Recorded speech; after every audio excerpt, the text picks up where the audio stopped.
Bismillahirrahmanirrahim. Kita masih membahas fikih Asmaul Husna dan kita masuk pada nama Allah Subhanahu wa taala Ar-Razzaq atau Ar-Razik, yang Maha Pemberi rezeki.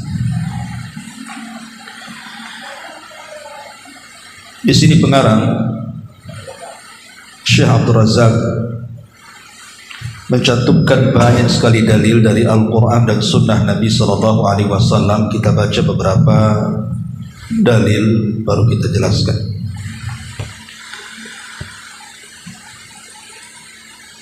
Pertama disebutkan dalam surah Az-Zariyat ayat 58, Innallaha huwa razzaqu dzul quwwatil matin. Sesungguhnya Allah, Dialah Maha Pemberi rizki yang mempunyai kekuatan lagi sangat kokoh. Kemudian dalam surah Al-Jumu'ah ayat 11, Wallahu khairur raziqin, dan Allah sebaik-baik pemberi rizki.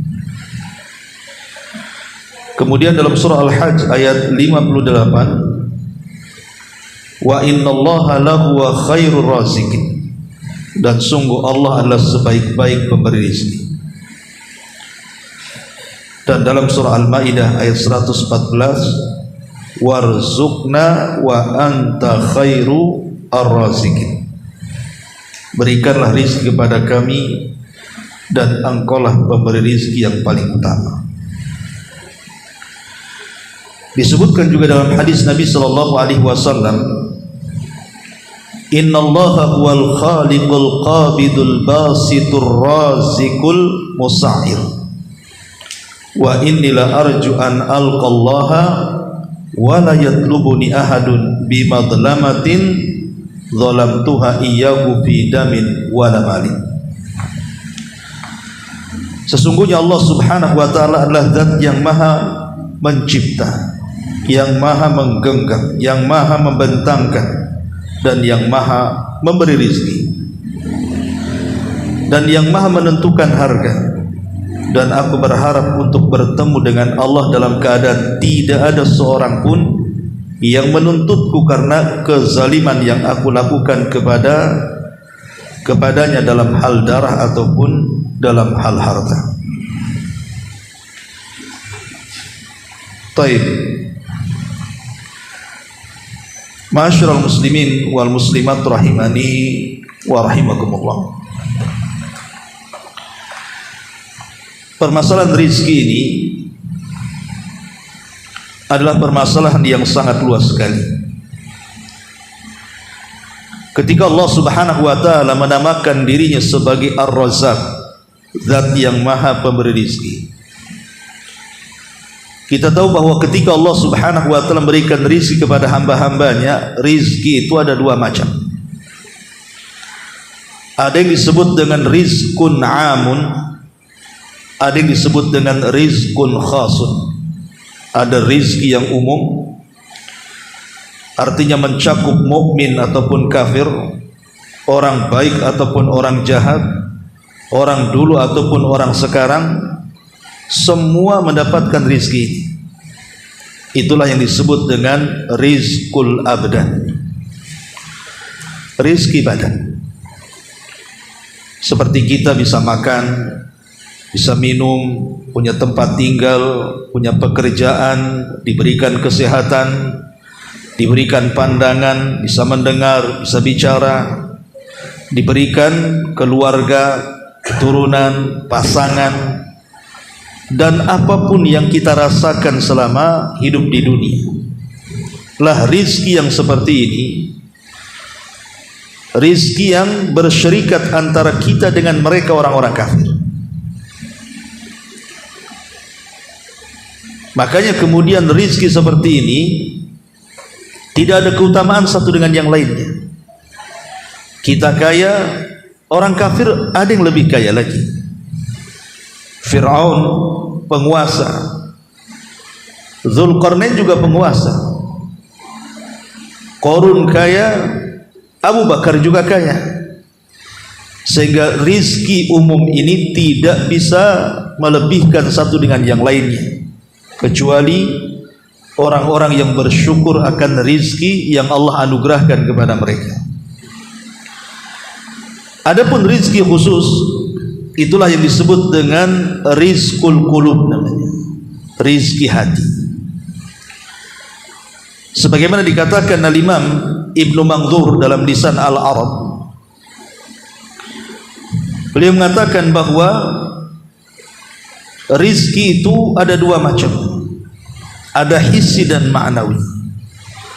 Hissi itulah yang mencakup mukmin dan kafir, adapun ma'nawi itulah rizki hati. Kemudian beliau menyebutkan seperti keimanan, itu sebuah rizki. Cintanya kita kepada Nabi SAW itu sebuah rizki. Cintanya kita kepada para sahabat Nabi SAW itu sebuah rizki. Begitu juga Allah diberikan ilmu, Allah memberikan ilmu kepada kita, itu rizki. Kemudian Allah memberikan akhlak kepada kita, itu rizki. Istri yang salehah itu rizki. Termasuk kecintaan kita kepada ibadah itu rizki. Salat, puasa, zakat, haji dan begitu seterusnya, itu semua rizki dari Allah Subhanahu wa ta'ala. Itu disebut namanya rizqul qulub, namanya rizki hati. Ma'asyiral muslimin yang dimuliakan Allah Subhanahu wa ta'ala,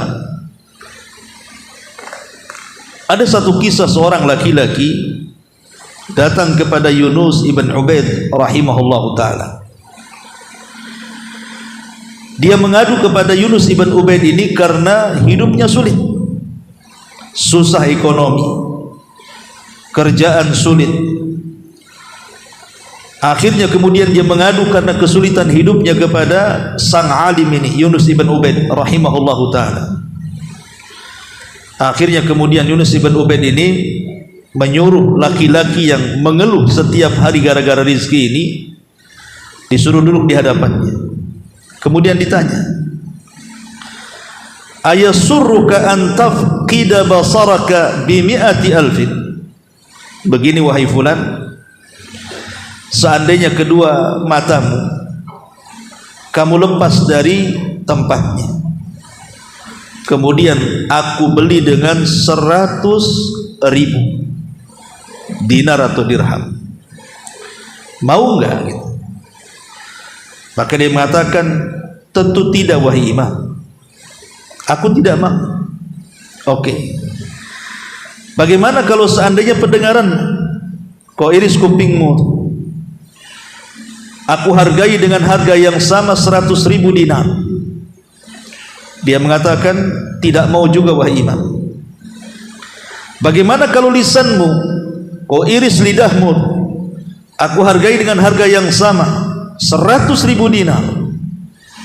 Maka dia mengatakan, aku tidak mau. Oke, bagaimana kalau seandainya akalmu aku beli 100.000 dinar juga? Dia mengatakan tidak mau, dan begitu seterusnya. Akhirnya kemudian Yunus ibn Ubaid mengatakan, sebenarnya engkau ini kaya, sebab kalau seandainya kau jual semua anggota badanmu itu, berapa dinar kau dapat itu?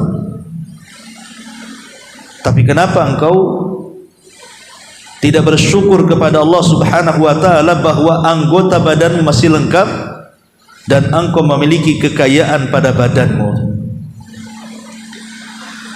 Dari sini ma'asyiral muslimin yang dimuliakan Allah Subhanahu wa ta'ala, bahwa bersyukur akan rizki itu penting. Bersyukur akan rizki itu penting, terutama rizki yang ada pada badan kita. Karena satu nikmat penglihatan saja, ikhwan, Allah berikan penglihatan kepada kita, itu lebih dahsyat nilainya dibandingkan orang yang beribadah sepanjang hidupnya dan tidak pernah bermaksiat kepada Allah Azza wa Jalla. Seperti kisah Bani Israel yang berdiri di pintu sorga, kemudian Allah Subhanahu wa ta'ala katakan, masuklah kau ke dalam sorga dengan rahmatku. Dia mengatakan, tidak, aku ingin masuk sorga karena amalanku, karena aku selama di dunia tidak pernah berbuat dosa, aku hanya ibadah terus. Kalau seandainya aku ini pernah maksiat kemudian tobat, kemudian kau katakan ya Rabb masuklah dengan rahmatku, aku mau. Tapi aku tidak pernah berbuat dosa. Maka Allah Subhanahu wa taala mengatakan, baik, kalau begitu hitung semua pahala. Dihitung semua pahalanya. Rupanya tidak sebanding dengan satu nikmat yang Allah berikan kepadanya, nikmatul basar. Nikmat dia bisa melihat. Akhirnya dia mengatakan, ya Rabb kalau begitu masukkan aku dengan rahmat. Ma'asyiral muslimin yang dimuliakan Allah Subhanahu wa taala, terkadang ada sebagian manusia karena tidak pandai bersyukur, akhirnya membanding-bandingkan dirinya dengan orang lain. Kenapa si fulan berhasil, kenapa saya tidak? Kenapa si fulan kaya, kenapa saya miskin? Kenapa si fulan sehat-sehat, kenapa saya sakit terus? Kenapa si fulan kalau usaha itu cepat merambatnya? Kenapa saya susah, cari pekerjaan pun susah? Pertanyaan pun muncul, kenapa Allah Subhanahu wa taala tidak menyamakan rezeki semua manusia? Kenapa enggak semua sama? Semua punya rumah, semua punya kendaraan, semua punya tanah, semua kaya. Kenapa mesti ada yang kaya, ada yang miskin, ada yang sedang, dan begitu seterusnya? Ada apa? Para ulama mengatakan, yang pertama, lau kana nas ala mustawin wahidin fi rizqihim wa imkanatihim lama qamatil hayat wala ta'attalat katsirun minal a'mal. Kalau seandainya semua kehidupan manusia sama, tidak ada orang miskin, semua kaya, maka tidak mungkin kehidupan dunia ini bisa tegak. Tidak akan ada orang hidup di dunia ini. Kenapa? Karena bagaimanapun orang kaya itu butuh kepada orang miskin, sebagaimana orang miskin juga berhajat kepada orang kaya, kan? Jadi nanti akan banyak amalan-amalan yang tidak mungkin jalan di masyarakat. Sekarang umpamanya mobil antum rusak, kemudian antum ingin cari mobil entah ke rumah sakit, entah ke pasar, entah apa. Siapa yang akan antar antum? Nggak ada orang yang jadi supir taksi, semua orang kaya. Ya. Mau buka warung kelontong, siapa yang mau beli? Semua sudah punya harta juga, kan gitu. Akhirnya tidak akan jalan kehidupan ini kalau seandainya semua dipukul rata. Ma'asyiral muslimin yang dimuliakan Allah Subhanahu wa taala, makanya Allah Subhanahu wa taala memang membagi-bagi kehidupan manusia seadil-adilnya. Orang kaya diberikan keadilan dengan kekayaannya, orang miskin pun diberikan keadilan karena kemiskinannya. Karena ada orang yang mungkin kurang bersyukur kepada Allah, dia merasa bahwa Allah tidak adil. Kenapa? Saya kok miskin, dia kaya. Ingat bahwa Allah itu maha adil. Nikmat yang Allah Subhanahu wa taala anugerahkan kepada manusia itu sudah Allah berikan seadil mungkin. Makanya sering saya contohkan kepada antum, terkadang ada orang kaya, dia sanggup membeli lauk pauk dengan uangnya, boleh jadi mungkin bukan puluhan, ratusan macam makanan di hadapannya, tapi dia tidak bisa memakannya. Boleh jadi nyentuh ini kolesterol, nyentuh itu asam urat gula naik, nyentuh ini darah tinggi, nyentuh ini gula, macam-macam. Tapi ada orang miskin yang tidak diberikan harta banyak, kalau seandainya itu makanan orang kaya dihidangkan kepada mereka, ludas ikhwan, dijilat-jilat sepiring-piringnya, dan tidak takut ini, tidak takut itu, dia hantam saja, kan? Artinya bahwa yang satu diberikan kenikmatan lain, yang satu diberikan kenikmatan lain lagi. Ada orang kaya tidak bisa tidur kecuali minum pil baru dia bisa tidur. Tapi ada orang miskin, tidak usah pakai pil, kasih tikar sama bantal saja sudah langsung orang. Artinya dari sini ikhwatu fiddin, Allah itu sudah memberikan nikmat seadil mungkin, dan itulah rizki Allah Subhanahu wa taala. Allah sudah bagi masing-masing. Ini yang pertama. Yang kedua, al-ibtila wal ikhtibar. Kenapa kemudian Allah tidak samakan ada si kaya, ada si miskin? Karena Allah hendak memberikan ujian, memberikan ibtila wal ikhtibar. Allah sengaja menguji. Orang kaya diuji dengan kekayaannya, orang miskin juga diuji dengan kemiskinannya. Apakah orang kaya bisa bersyukur, ataukah orang miskin malah kufur? Diuji itu keimanannya masing-masing tuh. Ketika Allah Subhanahu wa taala memberikan banyak kekayaan kepada orang kaya, Allah sedang uji kekayaan itu, bersyukur atau tidak? Atau justru dengan kekayaan itu dia semakin kufur dan melampaui batas, sebagaimana Allah katakan, kalla innal insana la yatgha an ra'ahu stagna. Terkadang manusia itu mudah melampaui batas ketika rizki Allah dibentangkan kepadanya, atau ketika Allah cabut kekayaan sehingga menjadi miskin. Kuat gak imannya? Sabar gak imannya? Karena banyak kemudian orang-orang miskin yang menjual agamanya. Dulu ada istilah gara-gara subuh super mie bisa murtad tuh. Makanya ini semua ujian dari Allah Subhanahu wa taala. Si kaya diuji, si miskin juga diuji. Jadi kenapa Allah tidak samakan rezeki masing-masing? Karena Allah hendak memberikan ujian. Belum tentu kemiskinan itu menjadi rendah, dan belum tentu orang kaya itu menjadi mulia. Harun ar-Rasyid rahimahullahu taala seorang khalifah, dia meminta kepada Imam Malik ibn Anas rahimahullahu taala, Imam Darul Hijrah, supaya datang dari Madinah ke Syam, ke ibu kota. Tapi Imam Malik kemudian mengirim surat, al-ilmu yu'ta wa la ya'ti, al-ilmu ya'ti wa la yu'ta. Ilmu didatangi, al-ilmu yu'ta, ilmu itu didatangi, wa la ya'ti, bukan dia datang kepada dia.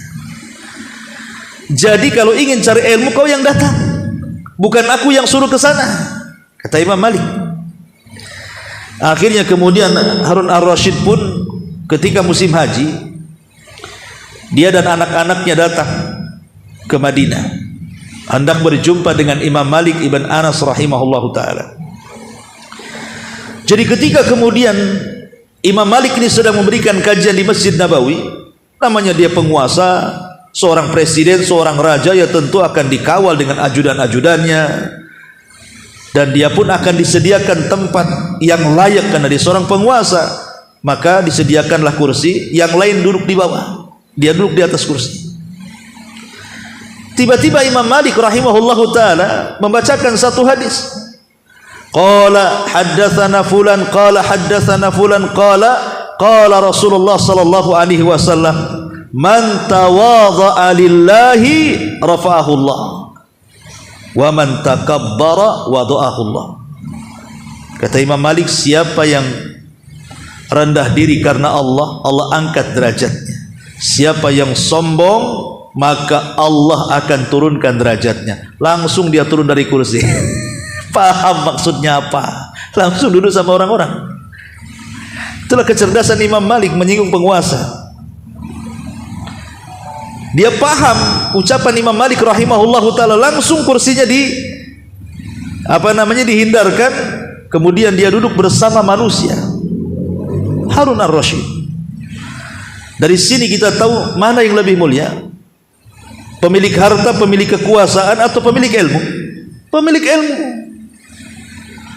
Jadi kekayaan itu bukan menunjukkan kemuliaan, kemiskinan juga bukan menunjukkan kehinaan. Karena mulia dan hina itu bukan karena kekayaan, bukan karena rizki berupa badan. Ma'asyiral muslimin yang dimuliakan Allah Subhanahu wa taala, ini yang kedua. Yang ketiga, annallaha yu'ti wa yamna bima yasluhu ibadah. Allah Subhanahu wa taala kenapa kemudian membagi-bagi rezeki itu tidak sama? Ada yang kaya, ada yang miskin. Ingat bahwa di tangan Allah lah Allah memberi dan Allah mencegah. Kenapa Allah Subhanahu wa taala memberi kepada hambanya si anu dan mencegah kepada si anu? Kenapa Allah Subhanahu wa taala membuat si anu kaya, si anu pula tak kaya-kaya? Ingat, Allah Subhanahu wa taala ketika menahan dan memberi itu sesuai dengan kemaslahatannya. Allah tahu maslahat hambanya. Ada hamba itu kalau dikayakan bisa kufur, bisa melampaui batas, sebagaimana ada orang kaya kalau dimiskinkan itu bisa lebih bejat lagi. Makanya sengaja orang kaya tidak jadi miskin, orang miskin tidak jadi kaya-kaya. Boleh jadi karena ada hikmah di balik itu. Begitu juga kenapa ada orang sakit kok lama sembuhnya? Boleh jadi kalau sembuh jadi maksiat dia, jadi jahat lagi, mendolimi orang lagi, kan begitu. Sengaja Allah buat dia sakit lama supaya dia sadar bahwa sakitnya itu menyadarkan dirinya. Atau sebagaimana orang-orang sehat, kenapa dia tidak sakit-sakit? Boleh jadi kalau dia sakit dia tidak sanggup dan tidak sabar. Dari sini kita tahu bahwa Allah Subhanahu wa taala sudah membagi-bagi rizki itu sesuai dengan kemaslahatan yang dikehendaki Allah kepada hamba-hambanya. Ma'asyiral muslimin yang dimuliakan Allah Subhanahu wa taala, itulah jawaban kalau ada orang bertanya, kenapa Allah beda-bedakan manusia? Kenapa ada si kaya, ada si miskin? Karena ada 3 sebab. Saya ulas. Yang pertama, supaya tegak kehidupan manusia. Karena satu manusia pasti berhajat dengan manusia yang lainnya. Yang kedua, ini sebagai ujian. Apakah orang kaya itu bersyukur ataukah dia kufur? Begitu juga apakah orang fakir itu dia bersabar ataukah kemudian dia tasakhut, tidak menerima takdir Allah Subhanahu wa taala. Dan yang ketiga, Allah itu memberikan rizkinya dan menahan rizkinya sesuai dengan maslahat untuk hamba-hambanya. Dari sinilah kenapa kemudian dibedakan, kenapa Allah bedakan ada orang miskin, ada orang kaya. Ini poin yang kedua. Poin yang ketiga, bahwa rizki itu bisa jadi berkah karena ketaatan kita kepada Allah Subhanahu wa taala. Dan rizki itu akan dicabut berkahnya manakala kita bermaksiat kepada Allah Subhanahu wa taala. Ma'asyiral muslimin yang dimuliakan Allah Subhanahu wa taala, dalam sebuah hadis Nabi mengatakan, ayyuhan nas, ittaqullaha wa ajmilu fit talab, fa inna nafsan lan tamuta hatta tastawfiya rizqaha, wa in abta'a anha fattaqullaha wa ajmilu fit talabi khudu ma halla wa da'u ma harrama. Kata Nabi SAW, wahai manusia, bertakwalah kepada Allah, perbaikilah cara mencari rizki kalian. Pertama, Rasul ingatkan tentang takwa. Yang kedua, Rasul ingatkan soal cari rizki. Cari rizki yang baik dan dengan cara yang baik. Kenapa demikian? Karena jiwa itu tidak mungkin diwafatkan kecuali disempurnakan rizkinya. Di sini Nabi SAW memberikan poin itu. Sudah bertakwa kepada Allah. Kenapa bertakwa didahulukan? Karena takwa itu kunci rizki. Wa man yattaqillaha yaj'al lahu makhraja wa yarzuqhu min haitsu la yahtasib. Barang siapa yang bertakwa kepada Allah Subhanahu wa taala, maka Allah akan carikan jalan keluar untuknya dan Allah akan berikan rizki dari arah yang tidak disangka-sangka. Makanya Rasul ketika menasihati soal rizki, Rasul memulai dengan takwa. Itulah kuncinya. Bertakwa kepada Allah Azza wa Jal. Setelah bertakwa baru cari rizki baik-baik. Kenapa? Jangan takut. Kata Nabi SAW, karena tidak mungkin seseorang itu diwafatkan kecuali disempurnakan rizkinya dulu. Kemudian kata Nabi, dia melanjutkan, fattaqullaha. Sekali lagi Rasul mengatakan, bertakwalah kepada Allah. Perbaiki cara mencari rizki kalian. Ambillah yang halal dan tinggalkan yang haram. Ketika Nabi SAW mengatakan tidak mungkin jiwa itu wafat kecuali disempurnakan rizkinya walaupun lambat, menunjukkan bahwa rizki itu biyadillah, rizki itu ada di tangan Allah. Kalau rizki di tangan Allah Subhanahu wa taala, ngapain kita bingung? Oh, rizki sudah ditentukan kepada kita. Ngapain kita stres, ngapain kita sedih? Rizki lo sudah ditentukan di tangan Allah. Dan Allah pasti memberikan rizki yang sudah dicatat kepada kita, cepat ataupun lambat. Karena jiwa tidak mungkin diwafatkan kecuali sempurnakan rizkinya. Ini yang harus dipahami. Lalu kalau kita sudah tahu semua sudah dicatat rizkinya, lalu buat apa orang mencari rizki dengan cara yang halal, dengan cara yang haram, dan meninggalkan yang halal? Ada orang mencari rizki itu dia harus berdusta. Seperti para pedagang umpamanya, mengurang-urang takaran, mengurang-urang timbangan, mengurang-urang meteran atau curang dalam berdagang. Ada orang mencari rizki harus mencuri, harus korupsi, harus menzalimi. Ada orang yang seperti itu. Sikut kanan, sikut kiri. Yang penting dapat rizki. Buat apa? Rizki sudah dicatat. Kenapa demikian? Sehebat apapun Anda melakukan kejahatan untuk mengambil rizki, tetap dapatnya segitu. Tidak mungkin bertambah. Kalau sudah ditakdirkan segitu, ya segitu. Ali radhiyallahu an, satu hari kedatangan pengemis. Kemudian Ali radhiyallahu an menjanjikan akan memberikan kepada pengemis ini 400 dirham. Banyak 400 dirham. Kemudian dicari-cari rupanya lupa pula naruh Ali itu. Pengemis ini jengkel. Akhirnya pengemis ini meninggalkan rumah Ali, tapi sebelum meninggalkan rumah Ali radhiyallahu an, dia mencuri pelana kudanya Ali. Pergi, habis mencuri dia pergi. Kemudian Allah takdirkan setelah pengemis ini pergi dan mencuri pelana kuda, Ali baru ingat uangnya ada di mana. Setelah dapat uang itu dia bergegas keluar, rupanya peminta-minta itu sudah nggak ada. Yang ada yang datang adalah pembantunya dan mengatakan, ya Amirul Mukminin, pelana kuda kita hilang dicuri orang. Kata Ali radhiyallahu anhu, kalau begitu nih di tangan saya ada 400 dirham. Tadinya saya ingin memberikan kepada pengemis, tapi dia sudah tidak ada. Ambillah uang ini, beli pelana ke pasar, mudah-mudahan dapat seharga itu. Berangkatlah kemudian pembantu Ali ini ke pasar. Di pasar nampak ada orang jual pelana kuda tuh. Akhirnya kemudian ditawar, jadilah 400 dirham. Diambil bawa balik.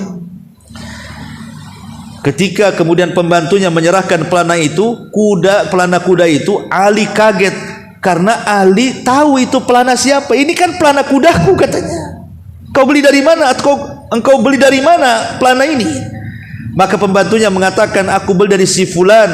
Ciri-cirinya seperti ini. Kata Ali, Allahu Akbar katanya. Yang jual pelana itu pengemis tadi yang datang kemari.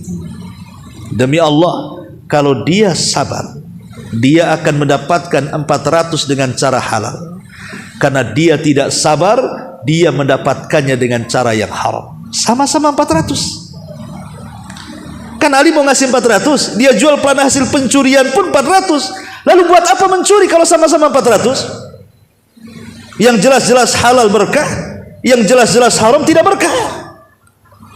Ma'asyiral muslimin yang dimuliakan Allah Subhanahu wa taala, dari sini kita tahu bahwa berkahnya sebuah rizki itu karena ketaatan, dan hilangnya berkah dalam sebuah rizki itu karena kemaksiatan kepada Allah Subhanahu wa taala. Lalu apa sebab-sebab supaya kita ini mendapatkan rizki yang berkah? Karena begini ikhwatu fiddin,